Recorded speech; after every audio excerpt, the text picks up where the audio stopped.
Suzume, out in theaters, new film from Makoto Shinkai, responsible for such movies as Garden of Words, Your Name, and Weathering with You. As always, it's a beautifully animated story which takes a wild, fantastical concept and on its canvas paints a personal, intimate, and emotional story of its characters. The main character this time around is Suzume. She's a schoolgirl and an orphan, brought up by her aunt in a small town in the southwestern tip of the Japanese archipelago. One day she meets a handsome young man on the street. He asks her for directions to the nearby ruins.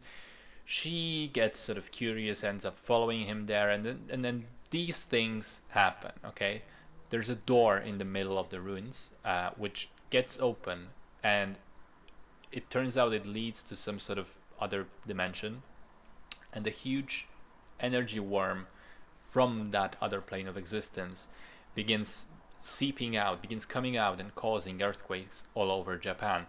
To stop the worm once and for all, a seal is needed, but Suzume actually accidentally releases the seal that was in place, and that seal turns into a talking cat and escapes. But not before casting a spell on the handsome guy, who turns into Suzume's childhood wooden chair, which then also gains the ability to move and talk with his voice, obviously. So the girl and the chair travel through Japan, closing doors, banishing the worm and chasing the cat. It sounds completely outlandish and is probably the most out there concept that Shinkai has explored yet, but it kind of works for the most part. But I mean, let me start with the things that I really enjoyed. The animation quality is unbelievable. Seriously, Shinkai's films are always gorgeous, but this one might be the prettiest one yet. And that goes for the hand-drawn backgrounds, the characters, the CG, big set pieces and special effects. It's just splendid through and through. I love the music. I love the side characters and the warmth and kindness that they bring to the story. It reminded me so much of some of the Studio Ghibli films, and Makoto Shinkai himself has said that Kiki's delivery service was one of the inspirations, so that tracks. I also love the humor, which is lighthearted, organic, and genuinely just pretty great. However, I still think on the whole, Your Name is Shinkai's best work, or at least my favorite. And the reason for that is that that film managed to strike the perfect balance between the fantasy concept and the strong enough narrative within the personal story to support that concept.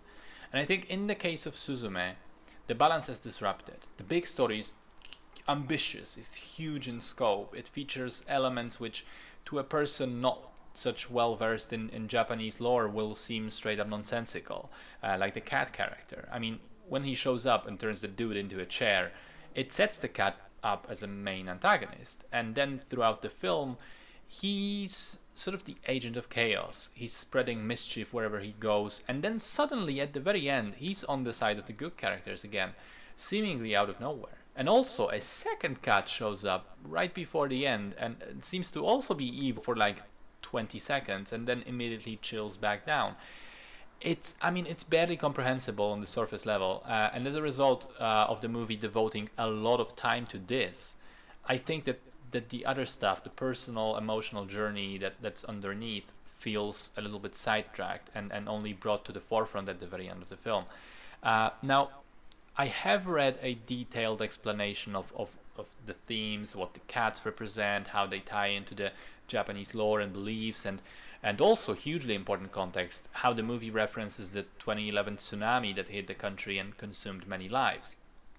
And I've read that afterwards, and it sort of shined a light on my understanding of the film. But while I was watching it, I was totally missing all that context. And I've read that for the people more familiar with all this stuff and living there at the time of the tsunami and affected by it, the story of Suzume was deeply emotional and they connected with it. At least they claim so on the internet. But I was lacking that context, and I think a lot of Western audiences will as well, which makes it very difficult to connect with the movie and even to fully understand it on first watch.